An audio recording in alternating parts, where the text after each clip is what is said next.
Au niveau de la coalition Lamuka, nous sommes très clairs. Martin Fayulu est disposé à rencontrer tout Congolais qui pense comme lui que M. Félix Tshisekedi est en train de mettre en péril l'unité du Congo avec son projet d'obtenir un troisième mandat en déchirant la Constitution.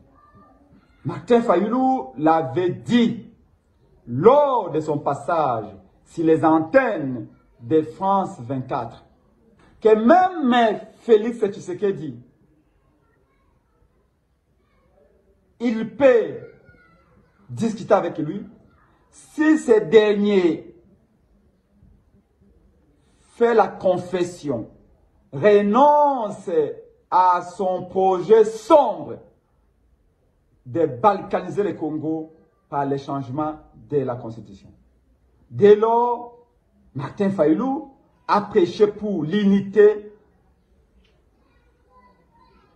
et la cohésion.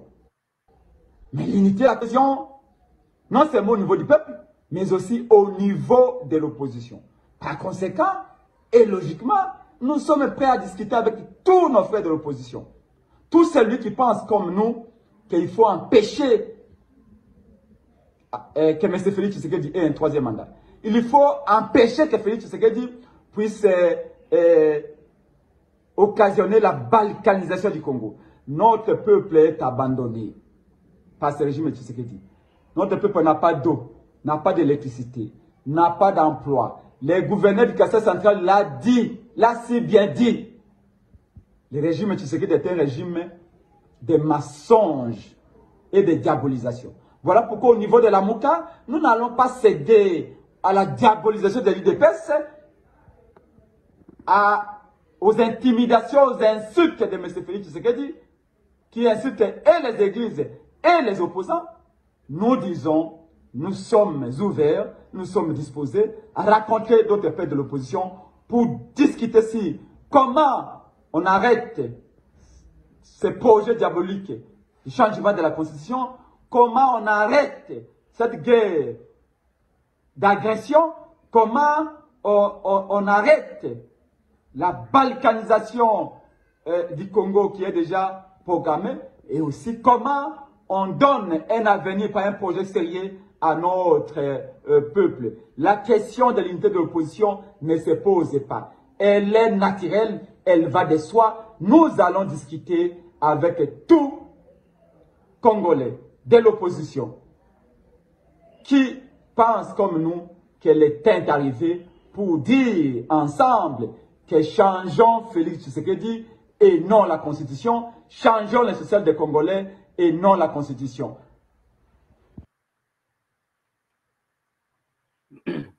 Voilà. Salutations le plus fraternel à tous les amis de la MAT. Salutations le plus fraternel à tous les sympathisants de la MAT.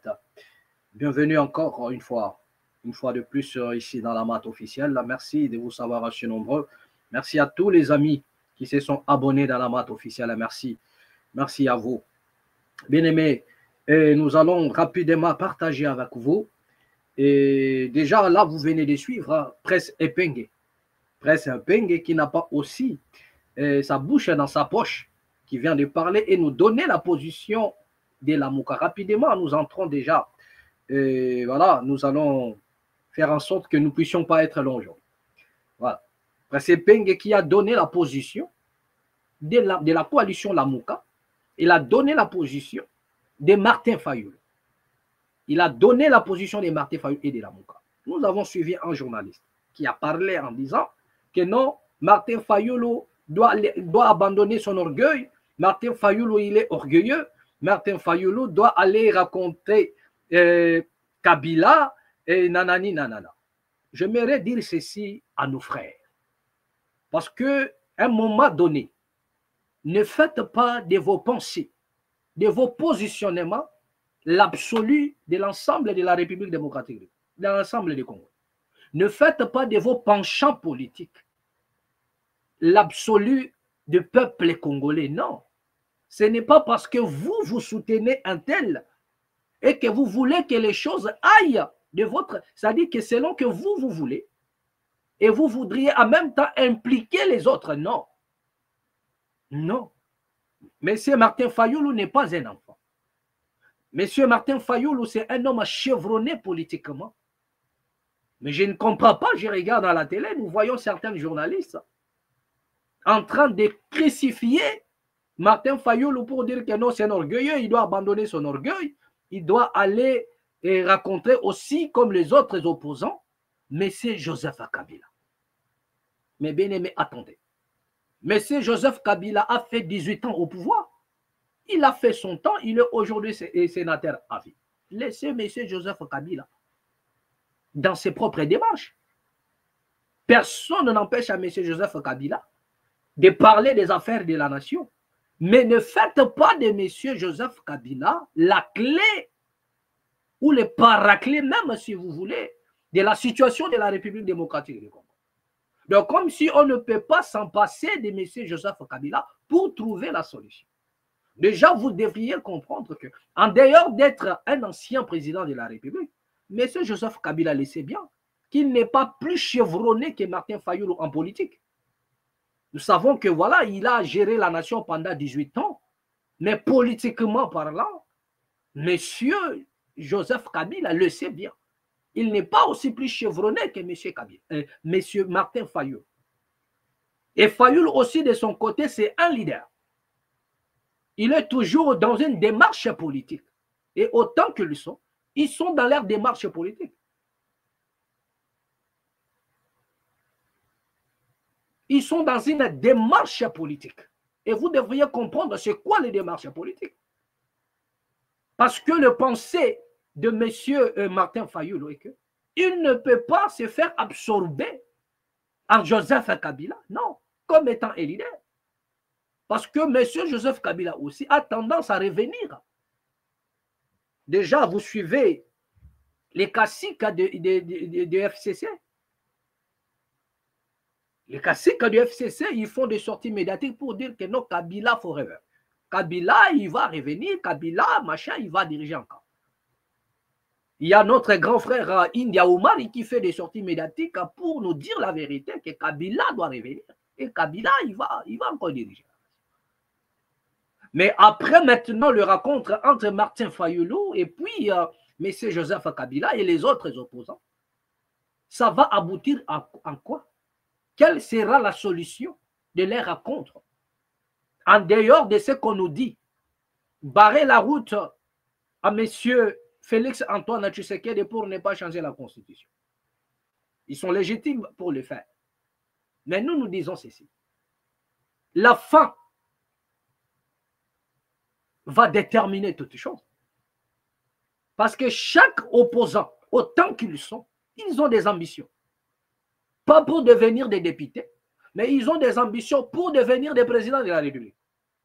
Mais après avoir bloqué la route à M. Félix Antoine Tshisekedi, maintenant, qui va prendre le devant? Est-ce que Martin Fayoulou va accepter que M. Joseph Kabila revienne encore au pouvoir? Donc, nous allons tomber dans une autre crise.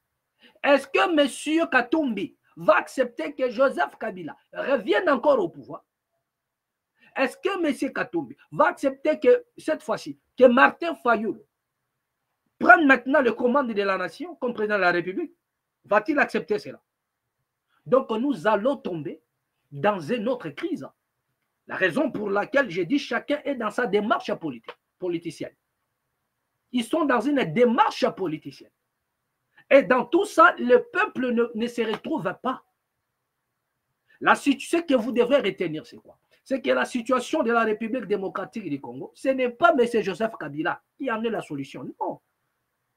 Ce n'est pas M. Joseph Kabila Kabanga qui détient la clé de la solution de la République. Non.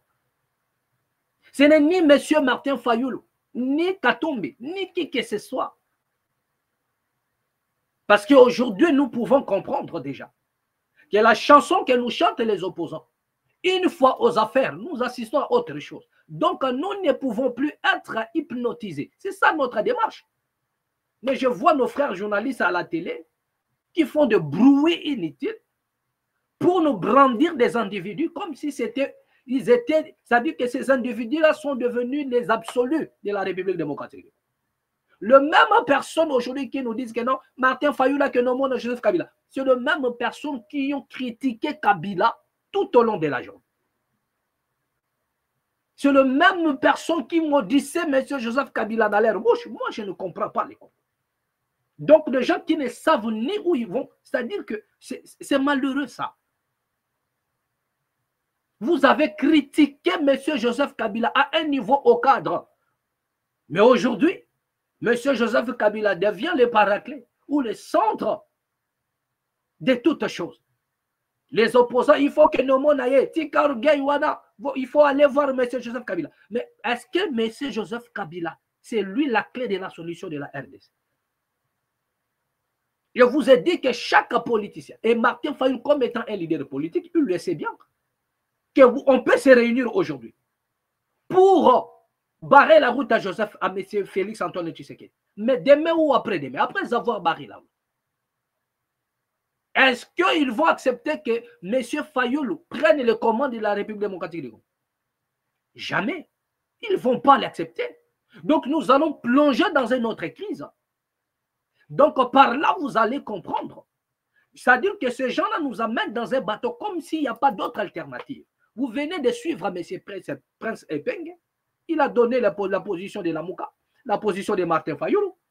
Et dans tout ça, le peuple ne se retrouve pas. Personne ne donne la position ou bien personne n'associe le peuple dans ce combat. Moi, je suis en train de vous dire ici dans la mat officielle. Bien aimé, la situation de la RDC, aujourd'hui, et à l'heure où nous sommes en train de parler, aucun politicien ne peut les résoudre.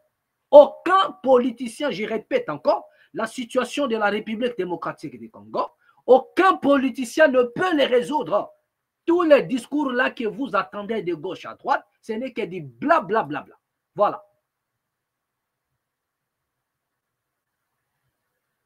C'est de la poudre aux yeux, le discours que vous attendez tout au long de la journée. Ça, je suis absolu. La solution de la RDC, c'est la population congolaise. C'est le peuple congolais. C'est-à-dire que qu'est-ce que nous n'avons pas vu? Qu'est-ce que nous n'avons pas vu?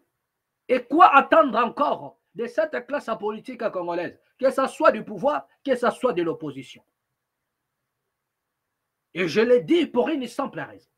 C'est qu'il y a un homme chevronné politiquement, à qui tous les Congolais se reconnaissaient, qui a ouvert les yeux à tous les Congolais pour la lutte, pour la résistance, qui avait emballé tous les Congolais dans son combat. Papa Etienne Tshisekedi wa Mulumba, je cite. Il a dit ceci: avant sa mort, prenez-vous en charge.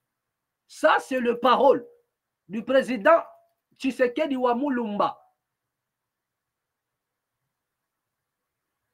Je ne cesserai jamais de vous rappeler cette parole. Et aucun politicien ne pourra poser un démenti face à cette parole. Ce monsieur connaissait le système. Ce monsieur, Papa Tshisekedi wa Mulumba, c'est lui qui connaissait le système. Je pouvais même dire que c'est lui qui avait la clé. Parce qu'il savait là où il peut fermer. Il savait là où il pouvait ouvrir. C'est cet homme-là.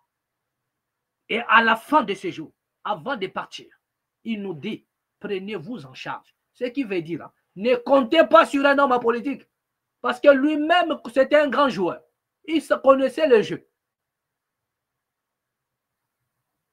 Il connaissait bien le jeu. Donc, il nous a donné le système. Il nous a dit ce qu'il faut faire. Prenez-vous en charge. Ne comptez pas.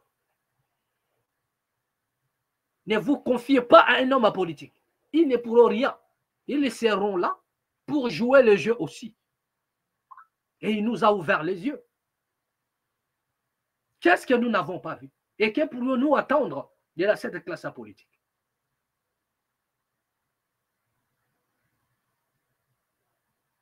La dernière classe politique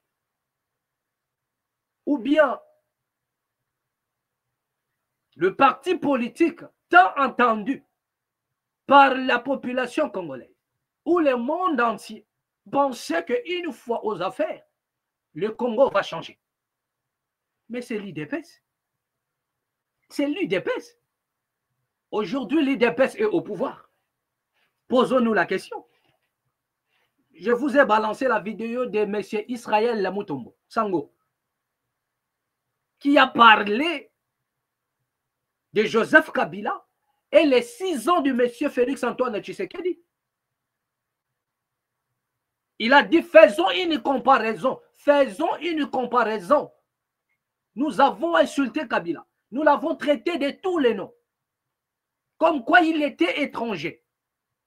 Selon les dires de l'UDPS. Monsieur, comment dirais-je, Mutombo a confirmé cela. Israël Mutombo a confirmé. Que nous l'avons traité de l'étranger. Tolongolié, pour remplacer par un Mwanamboka. Mwanamboka est là. Il a aussi donné les tempos pour l'avancement de la nation. 6 ans.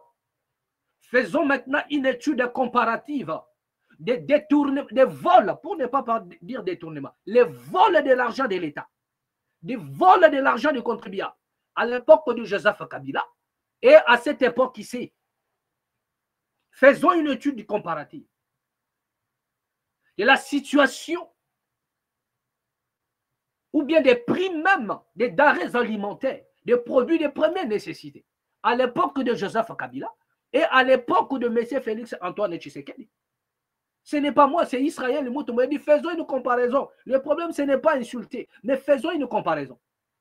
Je vous ai dit que le parti politique étant entendu par le monde entier, c'est l'UDPS. Nous savions tous, une fois l'UDPS aux affaires, le Congo, c'est un paradis. Mais où en sommes-nous aujourd'hui? Les Congolais ont arrêté de pleurer? Est-ce que les Congolais ont arrêté de pleurer? Est-ce que le social des Congolais s'est amélioré? Voilà à gauche les montées de Koulouna. Voilà des voleurs des deniers publics. Voilà nos frères qui sont massacrés même en pleine capitale. Voilà. Faisons une étude dans l'ensemble. Dans l'ensemble. Voilà nos frères du Kasaï qui pleurent au jour le jour, qui n'ont même pas de quoi mettre sous la dent. Les enfants qui étudient à même les sols. Dans le Kasaï. Faisons une étude comparative. Donc c'est pour vous dire quoi? Papa Tshisekedi, moi je m'accroche toujours à cette parole. Pourquoi? Parce qu'il n'y a pas un plus grand visionnaire que cet homme-là qui est parti. Il n'y en a pas. Citez-moi un seul homme politique qui pouvait faire face à M. Tshisekedi ou à Moulumba dès son vivant. Qui? Personne. Le preuve en est, tous ces gens-là aujourd'hui qui nous embrouillent, qui sont en train de troubler la République démocratique du Congo, c'est là où ils venaient se faire blanchir. C'est là-bas. Le Vital Kamerhe et tout cela, nous n'avons pas connu le Vital Kamerhe à la République démocratique du Congo. À Kinshasa, au Congo, on ne les connaissait pas. Mais ils ont quitté l'Est en venant et tous, c'est à l'IDPS d'abord. Il faut d'abord passer là-bas. C'est la grande école. Il faut d'abord aller se faire blanchir là-bas. Vous pouvez sortir, je ne sais pas moi, d'un groupe de la rébellion. Après avoir fait la rébellion à gauche, à droite, c'est là-bas où il venait. C'est-à-dire que M. Tshisekedi Wamuluma connaissait toutes ces têtes-là.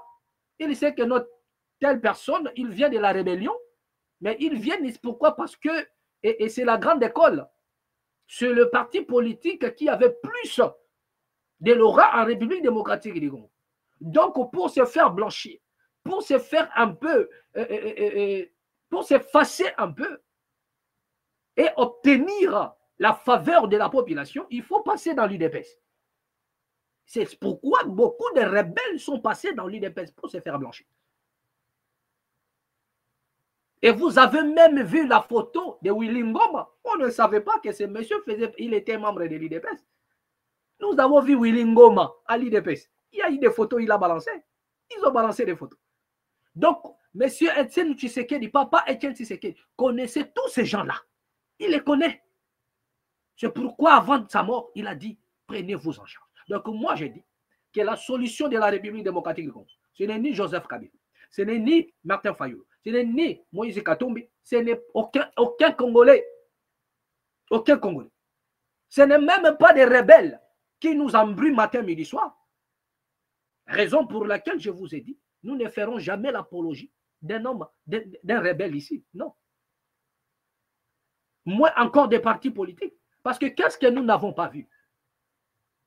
Je vous ai dit que le parti tant entendu par la population, c'était l'UDPS. Mais ils sont aux affaires. Aujourd'hui, regardez vous-même ce qui se passe. Regardez vous-même ce qui se passe. À l'heure où nous parlons, il y en a des territoires qui sont occupés. À l'heure où nous parlons, nous avons des gens qui n'ont même... C'est-à-dire, ne savent pas, les Congolais ne savent pas quoi faire.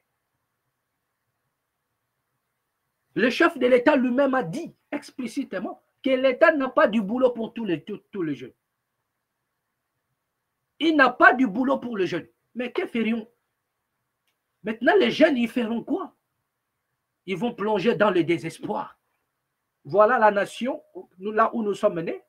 Mais le gouvernement n'a pas un plan. Il n'a pas la solution pour nous. Donc, le président dit dans sa bouche que l'État n'a pas la capacité de donner du boulot à tous les jeunes. Non, il n'y en a pas. Mais ça, c'est faire tomber une partie de la jeunesse dans le désespoir. Dans le désespoir, vous n'avez pas l'idée. Pas de solution.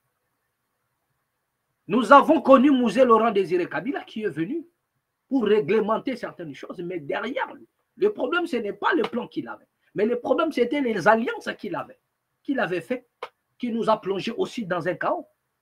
Les alliances. Et aujourd'hui, nous avons encore des rebelles. Il y a l'avancée de certains des groupes rebelles, le M23, Corneille Nangaa, et nous allons acclamer encore. Et si Demeki ne dit pas que nous allons encore revenir sur la case du départ, Mouzé est venu, nous l'avons acclamé. Soi-disant, il était le libérateur. Mais alors qu'il y avait une porte de chaos quelque part, suite aux alliances. Croyez-vous que lorsque les autres là avancent, il n'y a pas des alliances? Il n'y aura pas les chaos après. Il n'y aura pas les chaos après. Donc le peuple doit se prendre en charge. Voilà la trompette que nous sonnons pour la jeunesse congolaise, dans l'ensemble de la République démocratique du Congo. Là, c'est ça la trompette que nous sonnons. Le peuple doit se prendre en charge, le Congolais doit se réveiller, ne pas se confier à quelqu'un. Non, il est temps. Si le peuple ne se lève pas pour changer des choses, les choses ne changeront pas non plus. Telle est notre position. Nous, notre position, ce n'est pas les individus. Toutes les nations qui ont changé. Aujourd'hui, la France a changé par la Révolution française. Ça a changé beaucoup de choses, la Révolution française.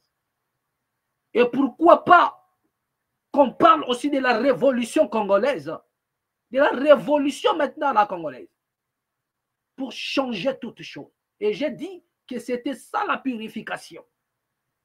Le Congo est tellement sale. Il doit passer par la purification. Le Congo est hypnotisé mystiquement. Les Congolais sont pris en otage mystiquement. À gauche par des politiciens, à droite par des dadis, de l'autre côté par des musiciens. Et tous, na kati ya soloka, bango nyonso, na kati ya ba pratique occulte, na ba pratique mabe. Et tout ça pour hypnotiser ce peuple-là. Il y a un mauvais sort qui est jeté parmi le peuple. Et ils ne savent pas quelle direction prendre. Le peuple est pris en otage, mystiquement. Ça, c'est une vérité que je vous dis, comme étant un homme qui transcende. Le peuple est pris en otage mystiquement. Et il faut la purification de la nation congolaise. Le Congo est trop sale. Si vous pouvez voir le Congo sur le plan spirituel, vous allez vomir. La nation est tellement... C'est-à-dire que tellement sale, vous n'avez pas l'idée. Et il faudrait purifier cette nation-là. Et cette purification doit passer au travers de la révolution spirituelle et physique. Telle est notre voie, tel est notre chemin, tel est notre apport. C'est ça notre approche, si vous voulez. Ce ne sont pas des individus. Pourquoi? Parce que le président Tshisekedi Wamulumba qui connaissait la situation, qui détenait même la clé. Il a dit, prenez-vous en charge. Il ne nous a pas laissé quelqu'un à qui l'on doit aller pleurer, la raison pour laquelle les gens ils sont déçus. Parce que vous vous fiez aux hommes et vous êtes déçus. La solution, c'est le peuple. Les Congolais doivent se prendre en charge. On doit réveiller la conscience de ce peuple, des gré ou des forces, et leur dire que si vous ne vous levez pas pour changer les choses ne changeront pas de vous non plus. Vous serez toujours pris en otage. Même celui en qui vous avez confiance, demain après-demain, il va venir, il fera la même chose. Il y aura ces agents qui vont, il y aura ces caciques qui vont dire que voilà, les autres ont profité, nous aussi on doit profiter. Ils feront la même chose. Ne vous en faites pas. Lorsque les autres volent aujourd'hui, ceux qui sont dans la bande des touches sont en train de les envier. Et ils veulent aussi que leur tour arrive pour voler, réaliser les rêves. C'est ça d'abord la pensée de l'homme congolais. Il est animé par l'esprit de vol. Le Congolais n'a pas encore incarné l'esprit patriotique. Et je ne vois pas dans le classe, comment dirais-je, dans les partis politiques actuels, la classe politique actuelle, si vous voulez, je ne vois pas des politiciens qui incarnent une vision patriotique. Non, peut-être avec des discours, oui, mais une fois aux affaires, vous allez voir, vous allez voir. Donc arrêtez de vous poumoner. La seule solution, l'alternative, qui ne trompe jamais, qui ne trahit jamais, c'est le peuple. Lorsque le peuple s'élève pour changer les choses changent. Pourquoi? C'est-à-dire que tous les politiciens qui vont succéder après, ils auront peur du peuple. Ils diront non, si je fais ça, je croiserai le peuple sur mon chemin. Mais tant que ce peuple-là n'est pas encore à mesure de discipliner les hommes en politique, c'est-à-dire que vous pouvez balayer celui qui est là, remplacer par un autre, vous allez voir le même scénario. Ça, c'est une véritable chose. Vous verrez le même scénario, mais si le peuple s'élève pour envoyer un message fort à l'humanité tout entière, bien aimé, même ceux qui viendront après auront peur en disant non, on ne peut pas faire telle chose. Pourquoi? Parce que le peuple va s'élever. Et on doit atteindre ce niveau-là, de sanctionner les mauvais politiciens, les mauvais hommes politiques qui s'élèvent pour détruire la nation, qui ne sont pas sanctionnés par la justice, qui volent l'argent de l'État, mais ils ne sont pas sanctionnés par la justice. Mais si, admettons un peu, regardez maintenant la situation. Nous avons des voleurs, mais ils ne sont pas en prison. Mais si le peuple peut s'élever et dire qu'aujourd'hui, si cet homme dort encore chez lui à la maison, c'est que c'est lui qui a la clé de notre souffle de vie. Bien aimé, vous allez voir comment les choses vont changer. Quelqu'un qui a volé l'argent de la République, et il est là en train de se pavaner, et il est là, on connaît bien sa résidence, et le peuple est là, d'autres même l'acclament, dira ah, président Oliaté. Voilà, président Oliaté, il sort quelques billets, il jette. Mais si l'on atteint un niveau où nous savons que cet homme a volé l'argent, notre argent, et le peuple s'élève pour aller rendre des comptes à cet homme-là, bien aimé, là où la justice a failli, le peuple s'élève pour s'en saisir du dossier et en découdre avec des voleurs.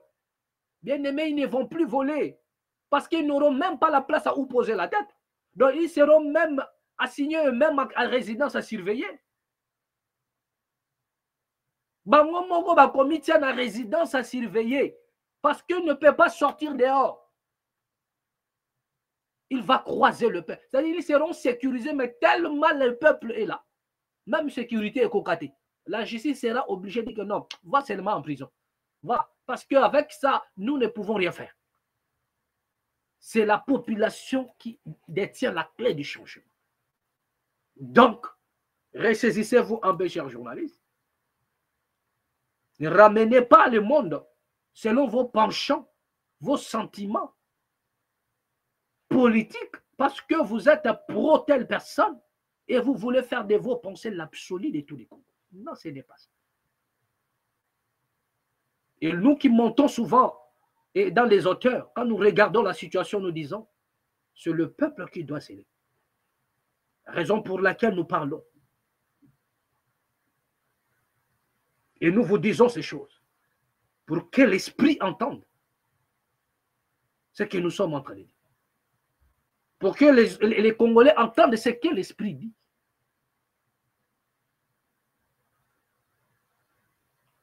Voilà. Donc, c'était un peu ça.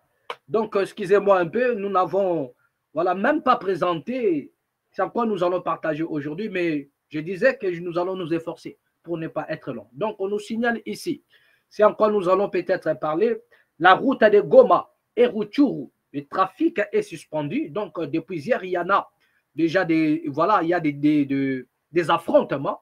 Mais aujourd'hui, il y a un peu le calme qui s'observe. On nous signale que la route de Goma et Rutshuru est un peu bloquée. Nous allons essayer de voir ça.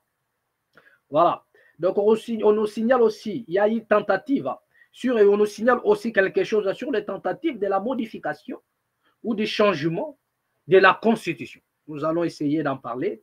Et ensuite, nous allons aller du côté des Bandundu précisément à Inongo pour parler un peu de l'état de la morgue centrale de Inongo. Nous allons aussi parler de ça. Souvent, nous avons des contrées qui sont abandonnées où l'on n'en parle pas.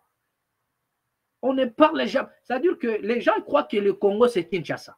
Le Congo, ce n'est pas Kinshasa. Nous avons nos frères qui habitent dans ces coins-là, mais souvent, on n'en parle pas. Ils sont abandonnés sur leur propre sang. Ils sont abandonnés sur leur propre sang. Donc, nous allons essayer un peu d'en parler. En plus, on nous signale aussi, nous allons aussi parler de l'exécution de Kuluna.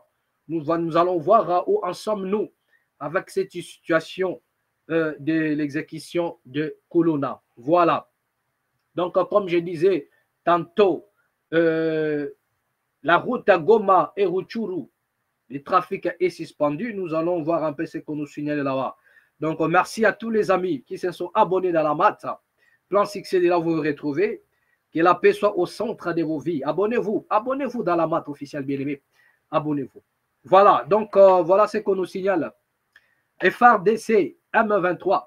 Malgré les calmes apparents, le trafic est suspendu sur la route Goma-Rutshuru à la suite des affrontements de dimanche. Lundi 13 janvier. Le lundi 13 janvier, c'est-à-dire que c'est aujourd'hui. C'est le lundi 13 janvier. Voilà, à 14h02. Une accalmie relative s'observe ce lundi 13 janvier 2025 sur plusieurs lignes de combats, notamment dans les territoires de Nyiragongo et de Masisi, Nord Kivu. Un fait important à signaler est la suspension des trafics sur la route nationale 2 Goma-Rutshuru à la suite des combats de la veille entre les éléments de la coalition M23 RDF et les FARDC, appuyés par les combattants locaux, dits Wazalendo. Pour le moment, les affrontements n'ont pas lieu sur l'axe Kibumba. C'est un calme précaire qui règne. Pas de détonation d'armes entendues ce matin. Hier, les éléments du M23 ont attaqué le vaillant militaire de FARDC et les Wazalendo dans le PNV vers Kalake, Bisogo et Kamaru. Nos vaillants militaires ont répliqué farouchement. Ils ont même repoussé l'armée rwandaise de quelques mètres. Pour le moment, notre armée et les Wazalendo se comportent bien sur la ligne de front vers les marchés centrales de Rwanda, de Ruunda. Les trafics entre Goma et Rutshuru restent suspendus. Témoignage à actualité.cd, Joseph Fatali, président de la société civile de Kibumba. Sur cet axe de Kibumba, dans les territoires de Nyiragongo, les affrontements se sont poursuivis jusqu'à tard dans la soirée de dimanche du côté de Kalake, près du volcan Nyiragongo, en plein parc national de Virunga. Selon la société civile locale, le FARDC, appuyé par les combattants locaux, ont répliqué contre une énième provocation des territoires du M23 RDF pour Thierry Gassiro, rapporteur de la société civile à Niragongo, des obus seraient largués sur les positions des forces loyalistes à partir du Rwanda dans le district de Rubavu. Un calme précaire est également signalé sur l'axe Sake-Kimoka où des combats étaient également enregistrés dimanche sur certaines collines surplombant la cité de Sake à 27 km de Goma, dans le territoire de Massissi, selon Voltaire Batundi, président de la coordination territoriale de la société civile de Massissi. La situation est similaire sur les axes Ngungu, Rubaya, où les forces loyalistes ne cessent de prendre le dessus sur le M23. Voilà. Donc, on nous signale que vers cet axe-là, les forces loyalistes continuent à prendre le dessus, ce qui est une bonne chose. C'est ça le souhait de chaque Congolais. Voilà, que l'armée, qu'on nous a toujours dit qu'il monte en puissance, doit faire à preuve aussi. Vous comprenez? Et cela ne doit pas seulement rester par écrit, cela ne doit pas seulement rester dans le slogan, mais aussi les drapeaux doivent flotter dans chaque coin, récupérés par nos forces. Donc, ça, c'est la moindre des choses. Voilà. Il ne s'agit pas seulement de balancer des communicants en disant que voilà, l'armée a récupéré, l'armée a repoussé. C'est bien bon. L'armée est là pour repousser.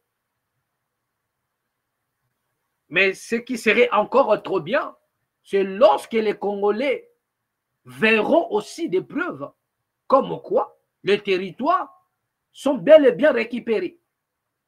Lorsque nous allons voir les territoires occupés par des militaires congolais, les FARDC, ce serait aussi une bonne chose. Voilà. Donc, vous avez compris déjà, à 27 km de Goma, il y a eu des affrontements. Et à l'heure où nous sommes en train de parler, il y a un calme qui s'observe. Moi, je me pose la question. Ça sert à quoi le calme qui s'observe entre l'armée et le M23? Qui est celui-là qui donne le tempo pour dire que non, bon, voilà, maintenant, il est en train, ou après, reprenez le combat? Parce que l'armée nationale, le FARDC est là pour défendre. Mais vous allez voir, c'est-à-dire que nous assistons, je ne sais pas si c'est un jeu politique. Lorsque le M23 attaque la position de le FARDC, vous allez voir la réaction médiatique de le FARDC comme quoi? Non, on nous attaque. On attaque nos positions. Mais attendez. Quelqu'un, il rentre dans ta maison. Et vous avez suivi la lecture. On confirme qu'il y a eu des obus tirés depuis le Rwanda. Toujours le nom du Rwanda qui apparaît. Mais moi, je me pose la question. Si réellement le Rwanda est impliqué, pourquoi le Congo ne déclare-t-il pas la guerre contre le Rwanda? Ça, c'est la chose qui nous étonne, qui m'étonne aujourd'hui. Qu'est-ce que nos politiciens nous cachent? Si nous avons l'armée qui monte en puissance, qu'est-ce qui nous empêche de déclarer la guerre contre le Rwanda? Il y en a d'autres qui vous diront non, ce n'est pas les Rwandais, mais ce sont des multinationales, nanani, nanana, ce sont des puissances étrangères. Mais attendez, quelqu'un qui vous envoie son chien pour vous attaquer, vous allez vous défendre.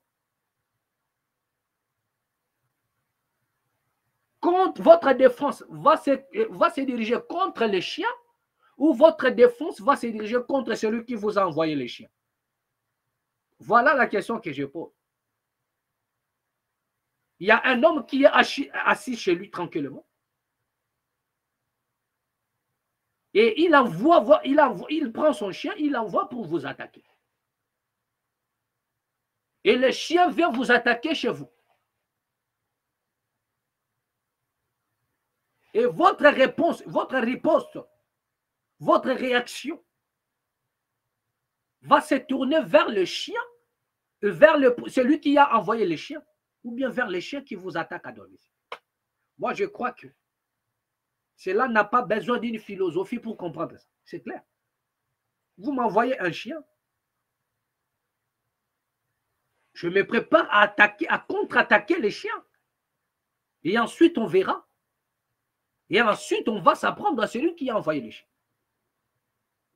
Mais ce qui se passe au Congo, c'est le contraire. C'est qu'on nous envoie un chien pour nous attaquer. Ça, c'est juste une illustration. Je ne dis pas que les Rwandais sont des chiens. Je ne traite jamais les gens comme ça. Je n'ai pas dit que c'est le chien. Je vous donne une illustration pour comprendre. Je prends une métaphore, si vous voulez, pour faire comprendre. C'est-à-dire qu'on vous envoie un chien. Maintenant, ce qui se passe au Congo, c'est ça. C'est-à-dire que nous sommes attaqués par un chien. Au lieu de chercher à s'en débarrasser de ce chien-là, qui est en train de vous mordre, ou bien de mordre vos enfants, non. Le Congo maintenant, il vous dit non. Ce n'est pas le chien-là. C'est celui qui nous envoie les chiens. Pendant ce temps, le chien est en train de mordre vos enfants. Il est en train de mettre à mort même vos enfants. Le chien est en train de saccager votre maison. Mais non, les Congolais, pour eux, ce n'est pas le chien qui est le problème. Ils ne doivent pas s'attaquer aux chiens. Ils doivent s'attaquer à celui qui a envoyé les chiens. Mais dans leur bouche, ils citent le nom du chien pour dire qu'il y a un chien qui nous attaque. Mais attendez. Donc aussi, ce n'est pas un peuple qui a perdu quelque chose. Si nous n'avons pas perdu quelque chose, qu'est-ce qu'on peut dire encore? Je crois que l'équation est si simple. On doit attaquer au chien. Et on verra celui qui l'a envoyé après.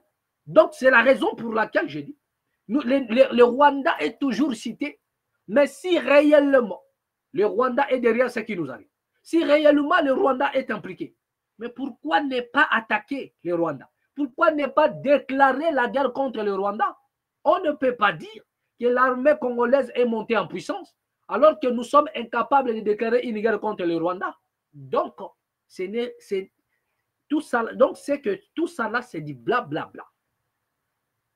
Tout ça là, c'est du blablabla. Ah ouais? On ne peut pas dire que l'armée monte en puissance et nous sommes incapables de déclarer une guerre.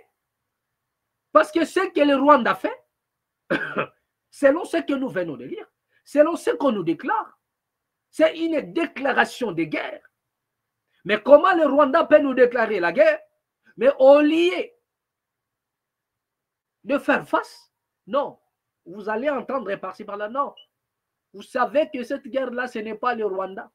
Ce sont des multinationales qui nous combattent. Mais attendez, mais sur le terrain, nous avons le Rwanda. Donc, nous allons d'abord nous attaquer au Rwanda. Après, nous allons régler le problème avec ceux qui ont envoyé le Rwanda. Moi, je crois que c'est simple. Un homme vous envoie son enfant pour vous manquer de respect. Il envoie son enfant pour remettre du feu chez vous. Vous allez vous en saisir de cet enfant.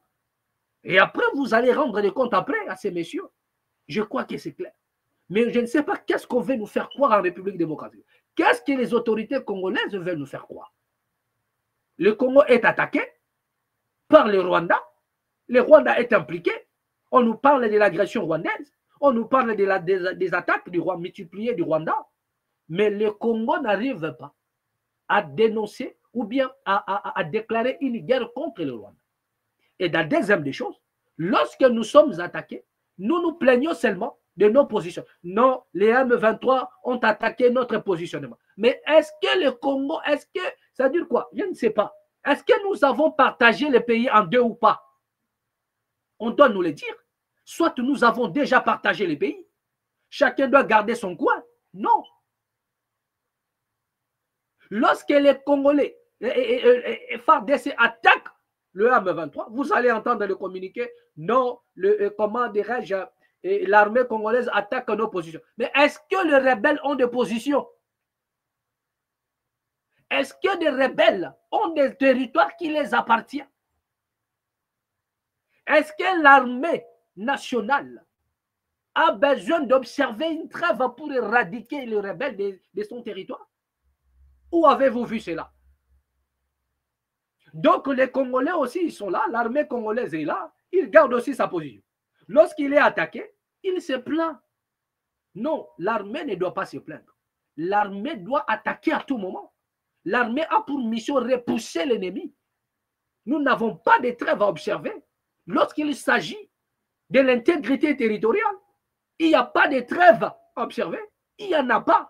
À moins qu'il y ait une trêve humanitaire, soit pour faire passer des cargos, de la nourriture, je ne sais pas moi quoi. Mais à temps normal et réel, l'armée ne peut pas se plaindre. L'armée a une légitimité d'attaquer à tout moment, quand il veut et comme il veut, pour éradiquer l'ennemi. Donc, à un moment donné, on se pose la question, en quoi nous assistons? Est-ce un jeu politique ou c'est réellement l'agression? Et nous sommes agressés par qui? C'est le Rwanda qui nous agresse? C'est le M23? C'est M. Corneille Nangaa? Ou bien c'est le multinational? C'est-à-dire, à un moment donné, les Congolais ne savent pas où se situent. Et dans tout ça aussi, moi je vous ai dit ici dans la map, depuis fort longtemps, nous savons qu'il y a le Rwanda, le Burundi et l'Ouganda qui nous attaquent. Mais ça fait maintenant un bout de moment, un bout de temps, l'on ne parle plus de l'Ouganda, l'on ne parle plus de comment dirais-je, de Burundi. Déjà, vous avez vu, pour le dédommagement, il a fallu que le Burundi, l'Ouganda, ou je crois l'Ouganda, puisse dédommager la RDC. Cette affaire a pris notre tournure avec le président Félix-Antoine Tshisekedi. Donc, autant qu'ils sont tous ces pays-là, c'est parmi les agressions de la République démocratique du Congo. Mais aujourd'hui, moi, je me pose la question. Qu'est-ce qui s'est passé? On ne parle plus de l'Ouganda. On ne parle plus du Burundi. Et il n'y a que le Rwanda qui est resté là. Qu'est-ce qui s'est passé? Est-ce que l'Ouganda n'est plus impliqué dans ce qui se passe à la République démocratique du Congo? Bunagana est sous contrôle des M23. Est-ce que Bunagana est frontalier avec le Rwanda? Rien du tout. Bunagana, c'est la frontière entre Congo et Burundi. Et l'Ouganda, c'est que je sache. Et l'Ouganda. Bunagana, c'est la partie qui va vers l'Ouganda.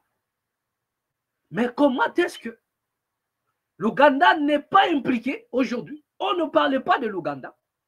Je crois qu'il y a une seule fois, Monsieur Vital Kamerhe, en pleine Assemblée nationale, il a mentionné cela. Il a parlé du Rwanda et de l'Ouganda. Il a parlé du Burundi. Mais en dehors de M. Vital Kamerhe, aujourd'hui, les discours qu'on nous tient toujours, c'est le Rwanda. Mais pendant que Bunagana, le front qui a été ouvert vers Bunagana, ce n'est pas le Rwanda. Ça, c'est l'Ouganda qui est vers cet axe-là. Mais pourquoi est-ce que l'on n'implique à rien l'Ouganda? Donc, on ne comprend rien du tout. On ne comprend quasiment rien du tout dans l'affaire de l'agression. La raison pour laquelle je réitère encore que c'est le peuple qui doit trancher cette affaire. Le peuple doit se réveiller. Le peuple doit se prendre en charge. Selon les paroles du fait Étienne Tshisekedi de Wamulomba. Prenez-vous en charge. Ce n'est plus l'été Kola la Pongia Babébé. C'est lui qui nous avait dit Bola la Pongia Babébé. Cela veut dire ne faites rien. Nous allons nous en charger, nous allons faire. C'est la même personne qui nous a dit prenez-vous en charge. Ça veut dire hey, wake up. Levez-vous, réveillez-vous. Là, ce n'est plus question de Pongia Babébé. C'est maintenant vous d'agir. Parce qu'on a beaucoup dormi. Et lorsqu'on se réveille comme ça, la nation est dans le chaos. Il a dit, prenez-vous en charge. Voilà. Moi, je crois que le message est passé. Je crois que le message est passé. Voilà. D'accord. Donc, suivons un peu cette vidéo. qui nous est parvenu là. Regardez un peu ça. Regardez. Donc,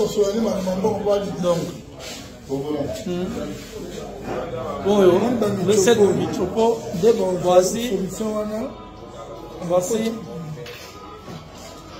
le mélange. Voici comment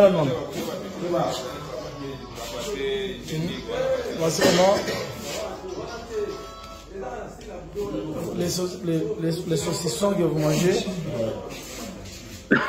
qu'on fait passer pour des saucissons de gomme. Comment on les fabrique derrière les maisons à Kingaboua. Ça, c'est un mélange de viande, chien, chat, porc, cochon, vache, des lézards mélangés sur des pâtes. Merci.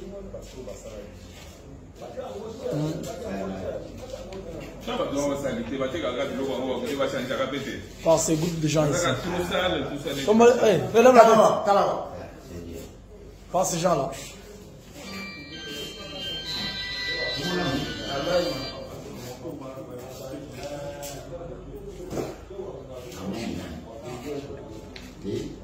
Le nom? Espoir. Espoir. Vous habitez où? À Bukavu. Vous habitez au Vandarabi? La deuxième rue. Côté industriel. Côté industriel, où ça? Limité. Yo. Hein? Au Vandarabi. Yo, comment on a dit? Au Vandarabi. Au Vandarabi. Yo, Renan. Au Vandarabi. Yo, comment on a dit? Au Vandarabi. Wapi? Mari wapi? Yo, comment on a dit? Au Vandarabi. Mari za wapi? Na Funa. Yo, au Vandarabi. Comment on a dit? Au Vandarabi. Na quartier de Mari.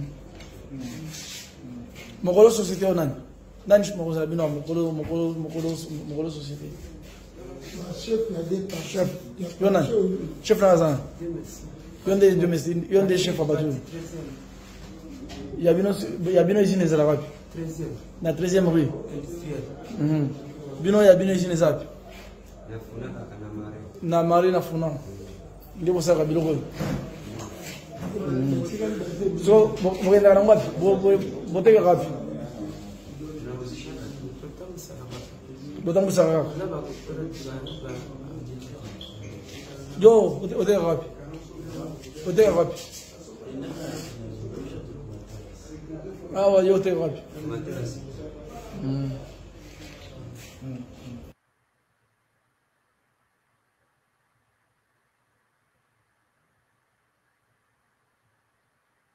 Voilà.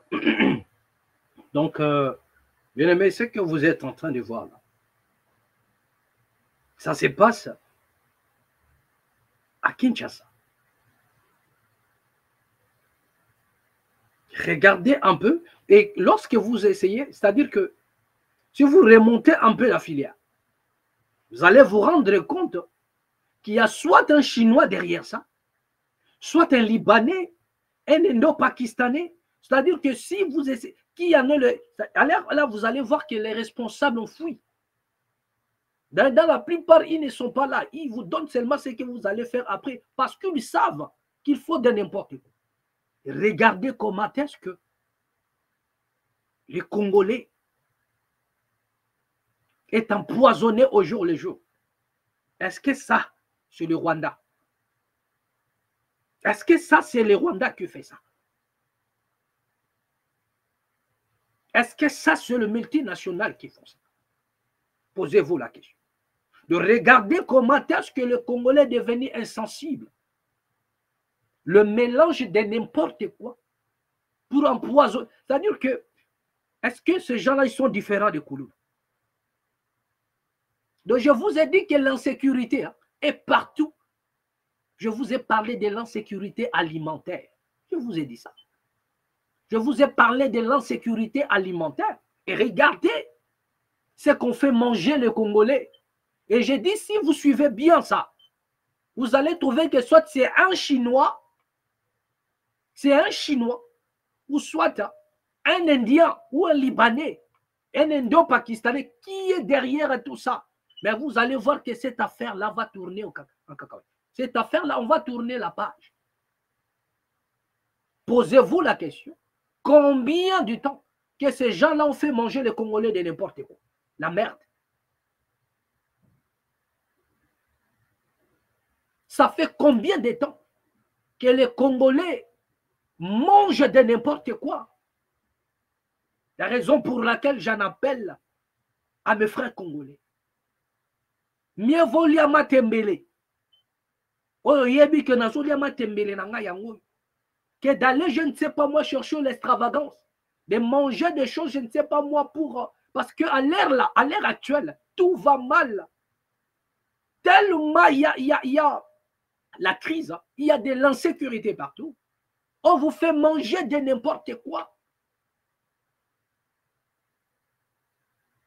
Parce que tu as besoin de manger les saucisses, tu as besoin de manger la charcuterie, et comment dirais-je, et des produits de charcuterie, obligé d'acheter.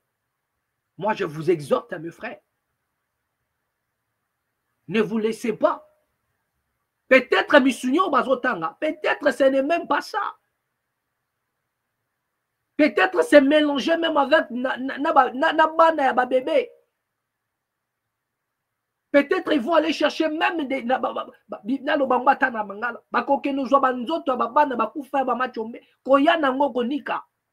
Et on vous fait manger n'importe quoi.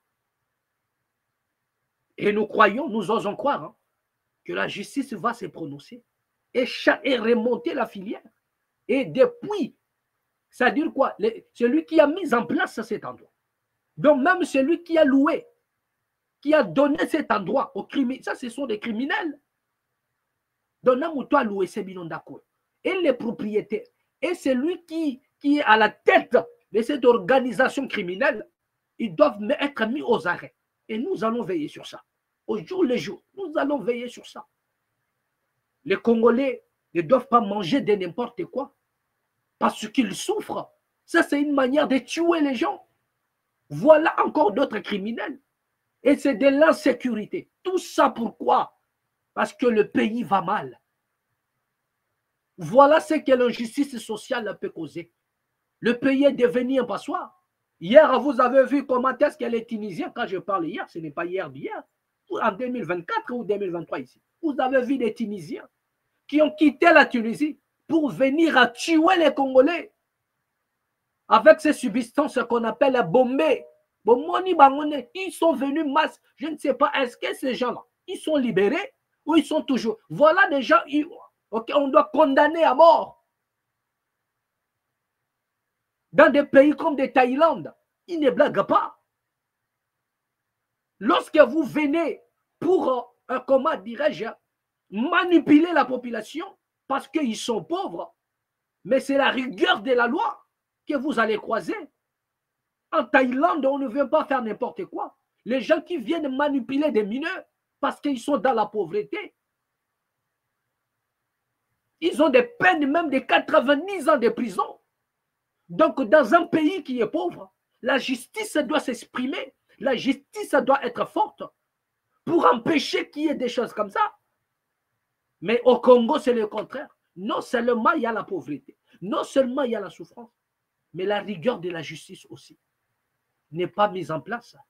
Aujourd'hui, on ne parle que des Koulouna. Mais en politique, il y a des Koulouna. Il n'y a jamais eu un fait sans cause.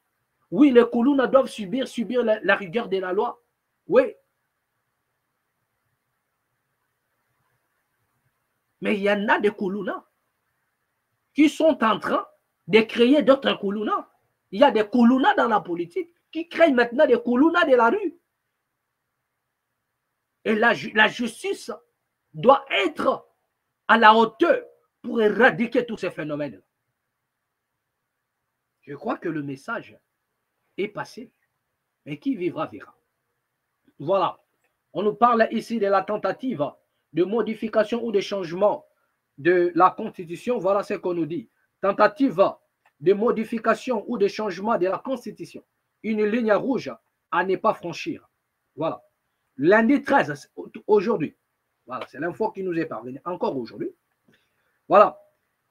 Unis par les sorts, nous bâtirons un pays plus beau qu'avant, dans la paix. Tribune de jeunes Congolais. Un appel à la responsabilité et à l'action. Les paroles de notre hymne national debout congolais, écrites en 1960 par le révérend père Simon Pierre Boka, résonnent à nouveau comme un vibrant appel à la responsabilité. Aujourd'hui, elle interpelle particulièrement la jeunesse congolaise alors que notre pays traverse une des périodes les plus tumultueuses de son histoire. D'un côté, les ennemis intérieurs et extérieurs menacent gravement l'existence de notre nation en tant qu'État souverain.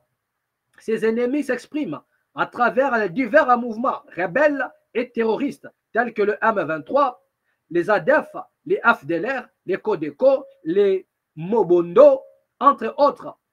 À cela, j'ajoute des complicités étrangères, notamment certains pays voisins comme le Rwanda et l'Ouganda qui soutiennent ces groupes rebelles.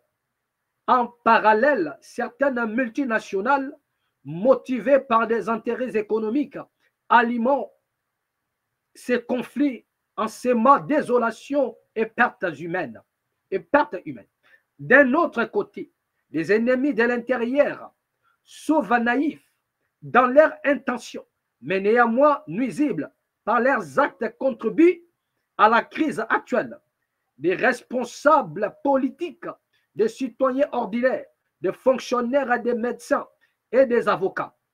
Par leur incompétence, leur vision étroite de l'institution, la corruption et détournement cynique des fonds, ils affaiblissent davantage les fondations déjà fragiles de notre nation.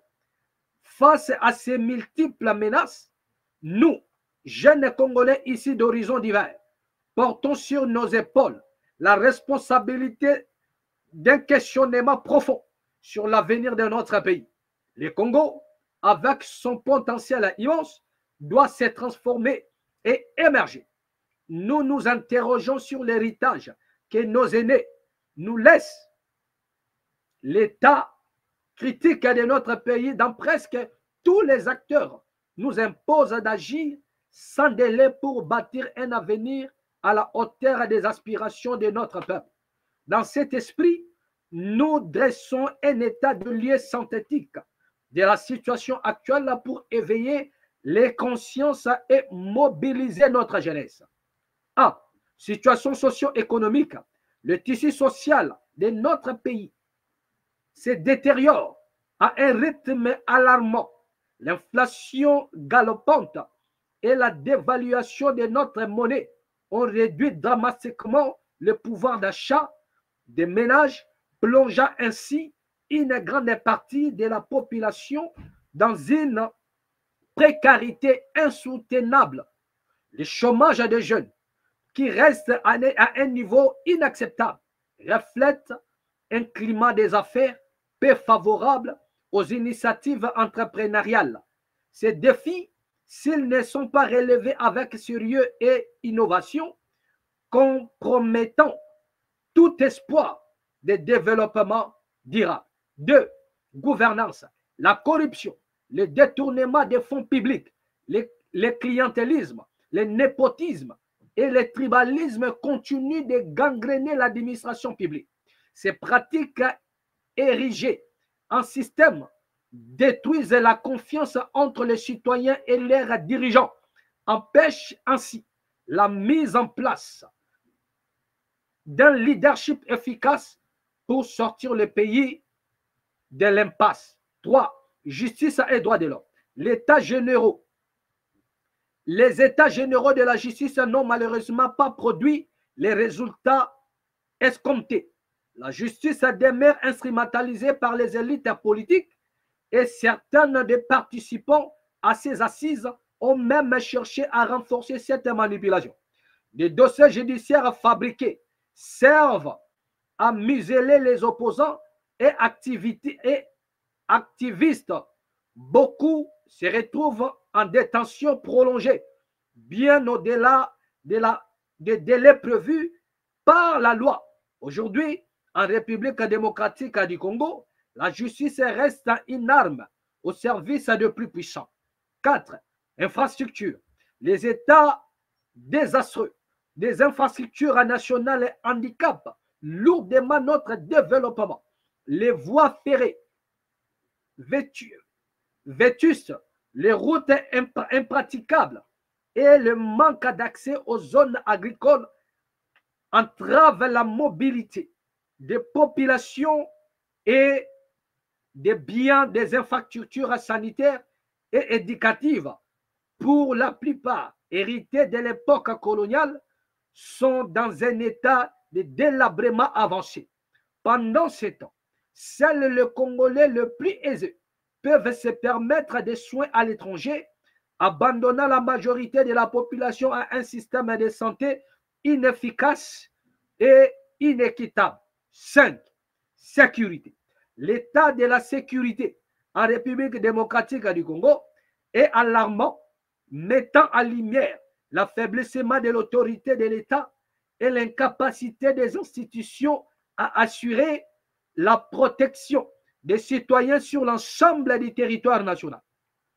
Nous condamnons fermement l'agression et l'occupation de plusieurs villages et localités, notamment dans les provinces du Nord Kivu et l'Ituri, par les groupes armés tels que le M23, soutenus par l'armée rwandaise et ses alliés. La prise des Massissi Centre par les forces du M23, sous la commande du général autoproclamé Bernard Biamungu, est particulièrement préoccupant. Il a été arrêté en 2012 pour participation à une rébellion, a été libéré en 2019, peu après l'entrée en fonction du président Félix Tshisekedi. Ça, c'est aussi une question que nous posons. Cet homme a été arrêté pour rébellion par l'ancien président Joseph Kabila, mais il a été libéré. Ça, c'est ce que nous ne comprenons pas. Il a été libéré en 2019 par le président Félix Antoine Tshisekedi. Cet homme qui est parti à l'Est créer une rébellion. Il a été libéré en 2019. C'est là où nous ne comprenons pas et c'est là où je vous dis, je ne sais pas en quoi nous assistons en République démocratique. Voilà. Peu après l'entrée en fonction du président Félix Tshisekedi, ces gestes, tout comme la réception de figures comme Thomas Lubanga, accusé par les Nations Unies de soutenir les groupes armés, illustrent une approche incohérente et laxiste de la gestion des enjeux sécuritaires. Nous dénonçons également le phénomène Kuluna, une criminalité urbaine grandissante orchestrée par de jeunes désœuvreux dans les grandes villes du pays. Cette forme de délinquance qui plonge des familles dans l'insécurité quotidienne ne peut être combattue efficacement sans une approche préventive basée sur l'éducation, l'emploi, l'inclusion sociale, plutôt qu'une simple répression policière. Voilà, je crois que vous comprenez déjà tout. L'insécurité qui gangrène notre pays ne saurait être tolérée plus longtemps. La jeunesse congolaise appelle à une action rapide et décisive pour restaurer la paix et préserver l'intégrité de notre territoire. La sécurité de la République est un droit fondamental auquel aucun Congolais ne devra renoncer. 6. Tentative de modification ou de changement de la Constitution. Une ligne rouge n'est pas franchie. La Constitution garante de notre démocratie et de notre stabilité doit être défendue avec fermeté. Toute tentative de changement ou de manipulation visant à prolonger un mandat présidentiel ou à concentrer davantage de pouvoir dans les mains d'un individu constitue une tentative grave à l'ordre constitutionnel. L'article 64 de notre Constitution confère au peuple congolais le droit et le devoir de résister à toute forme d'oppression. Un appel à l'engagement. L'heure est venue pour chacun d'entre nous de jouer un rôle actif dans la construction d'un présent pacifique et d'un avenir prometteur. Nous nous engageons. Voilà. Nous nous engageons. Premier point. Exiger des solutions novatrices pour revitaliser l'économie, notamment à travers une diversification réelle et des réformes structurelles. C'est un peu long, mais nous sommes obligés de nous arrêter là. Vous avez tout compris. Je n'aurai pas beaucoup de commentaires à faire, mais vous avez tout compris. Bien aimé, prochainement, nous allons revenir encore pour un peu enrichir ce dont nous avons suspendu parce qu'il est déjà l'heure, serons obligés d'arrêter. Donc, moi, je crois que je n'ai pas de commentaires à faire sur ces points. Vous venez vous-même d'entendre. Lorsque je parlais ici, je disais, l'alternative, ce n'est plus un homme, ce n'est pas un homme politique. La solution pour le Congo, aujourd'hui, ce n'est pas un individu, non. Même pas un groupe, une groupuscule, non. Mais c'est le peuple congolais qui doit s'élever, qui doit se prendre en charge pour changer toutes choses. Je crois que le message est passé.